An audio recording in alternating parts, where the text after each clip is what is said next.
पर उसका मूल तत्व यही है कि हम बुराइयों को विनष्ट करने के लिए और उसकी कला को रामायण से सीखें। किससे कैसे लड़ें, अपने आप से कैसे लड़ें, अपनी बुराइयों से कैसे लड़ें, और उस बुराइयों से लड़ने की कला को रामायण में बताया गया। ये भी भक्ति का ही एक अंग है। और इसी प्रकार से जीवन में जो भक्ति की मधुरता चाहिए, कौन व्यक्ति जीवन में ऐसा नहीं है जो भूखा हो और भूखा होने पर चाहता हो कि हमको मधुर सुस्वादु व्यंजन प्राप्त हो। और तब श्री हनुमान जी ने संकेत किया। हनुमान जी ने मां के सामने जब यह कहा कि सुनो मां तुम्हें अतिशय भूखा, लाग देख सुंदर फल रूखा, मां मुझे बड़ी भूख लगी हुई, और साथ ही जो वृक्ष हैं उसमें बड़े सुंदर फल लगे हुए हैं, अगर आपकी आज्ञा हो तो अपनी भूख मिटा ले। मानो संसार की वाटिका में, मोह की वाटिका के फल बड़े सुंदर और जीव भूखा है। हनुमान जी ने कहा कि मैं आपसे आज्ञा चाहता हूं कि इन फलों को खा करके जो सुंदर प्रतीत हो रहे हैं, मैं अपनी भूख मिटाऊं। मां ने कहा सुंदर को देख के नहीं आकृष्ट होना चाहिए, देखने में फल सुंदर हो और भीतर से कड़वा हो तो कैसा लगेगा। इसलिए हनुमान जी ने वाक्य कहा, लाग देख सुंदर फल, सुंदर फल। और मां ने कहा सुंदर को पहले मधुर बनाओ तब लेना। और मधुर बनाने का उपाय क्या? बोले रघुपति चरण हृदय धरी, तात मधुर फल खाओ। जब उसी फल को तुम भगवान को अर्पित करके ग्रहण करोगे तो सुंदर नहीं मधुर हो जाएगा, प्रसाद हो जाएगा। जब तक प्रसाद नहीं बना है तब तक भोग की सामग्री है, और जब प्रसाद बन गया तो वो मधुर हो गया। और उस मधुर के बाद क्या फल क्या है उसका? हनुमान जी ने चले उनाए सिर बैठो बागा, फर खाए से तरु तोड़े लागा। वृक्षों को उखाड़ फेंका उन्होंने। बंदरों ने पूछा फल खाने के बाद वृक्षों को उखाड़ने की क्या आवश्यकता?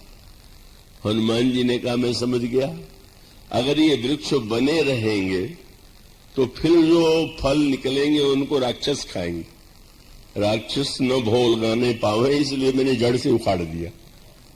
और हम लोग जीवन में यही करते हैं, भगवान को भी भोग लगा रहे हैं, उसके बाद इंद्रियों को भोग लगा रहे हैं, उसको भोग की सामग्री बना रहे हैं। इसलिए हनुमान जी महाराज ने मानो जो वस्तु भगवान के प्रसाद के रूप में बन गई, अब वो पुनः संसार की वस्तु न बन जाए, इसलिए। और जब उन्होंने बंदरों ने ये कहा कि आपने किशोरी जी से केवल फल खाने की आज्ञा मांगी थी, फल के बाद वृक्ष को उखाड़ा, तोड़ा, राक्षसों को मारा, लंका को जलाया, कोई आज्ञा आपने सीता जी से ली थी क्या कि मैं राक्षसों को मारना है, बाग उजाड़ना है, लंका को जलाना है? हनुमान जी ने कहा मैंने तो फल खाने की आज्ञा मांगी, लेकिन आगे जो कुछ हुआ वो फल खाने का फल था। फल खाने का फल माने बोले मां की कृपा का फल खाने के बाद भी अगर मोह की वाटिका न उजड़े, दुर्गुण के राक्षस न मरे और प्रवृत्ति की लंका न जले तो कृपा का फल ही क्या।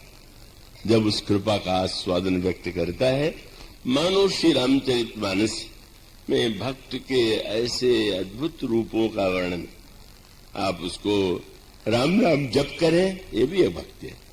2 अक्षर का जप ही परम कल्याणकारी। पर जो जो आप उसमें प्रवेश करेंगे, नाम निरूपण नाम जतनते, सो प्रकट जिम मोल रतनते, आप उसके अंतरंग में जितना अधिक प्रवेश करेंगे, आपको स्पष्ट लगने लगेगा कि रामायण में आपकी समस्याओं के उलझन का समाधान है।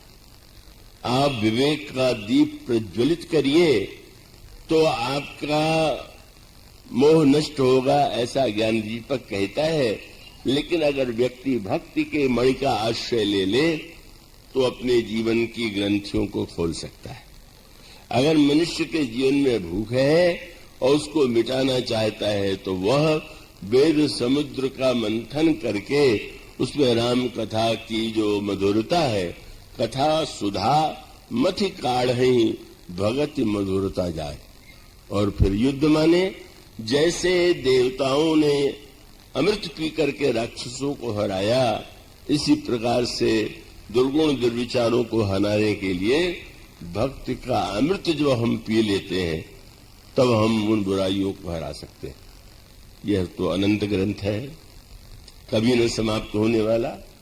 इतने वर्षों से भी कहते हुए मुझे निरंतर यही तो लगता है, और सत्य भी यही है कि ये तो न समाप्त होने वाला हरि अनंत, हरि कथा अनंता। उसमें कुछ बातें कही गई आपके सामने। घड़ी तो घड़ी है और वो तो उस दिशा में आपको अभी लौट के जाना होगा। मैं तो उठ करके जल्दी चला जाऊंगा। तो बस इतना मैं कहूंगा कि भक्ति को मणि के रूप में, भक्ति को मधुर अमृत के रूप में, भक्त को युद्ध के रूप में हम समझ लें और उसका आनंद ही नहीं, मनोरंजन ही नहीं, हम उसके तत्व को समझ करके जब ग्रहण करेंगे तो सचमुच भक्ति मणि का जो फल लिखा हुआ है कि राम भगति मणि उर्वस जाके उर लवले दुख लवले सन सपने उताके। तो मैं आप सब लोगों के प्रति बड़ा आभारी हूं, बड़ी एकाग्रता शांति से, और देवियों के प्रति और भी अधिक, क्योंकि उनके विषय में बड़ा प्रसिद्ध है कि वो बोले बिना नहीं रहती। लेकिन उन्होंने ऐसा नहीं से ये सिद्ध किया कि नहीं, राम कथा में आनंद लेने की उनमें बड़ी गहरी वृत्ति है, बड़ा प्रेम है उनके प्रति। और आप सब जो यहाँ आए हुए हैं, हमारे जिन्होंने आभार प्रकट किया, श्रीनिवास जी, विनीत जी, उन सब के प्रति, और अग्रवाल बंधुओं के प्रति जो स्नेह उनकी श्रद्धा है उसके प्रति मेरा हार्दिक कृतज्ञता ज्ञापन। और उसके पश्चात उस दोहे के साथ, जासु नाम भव भेषज हरण घोर त्रैसूल, सो कृपालु मोहि तो ही पर रहु सदा अनुकूल। सियावर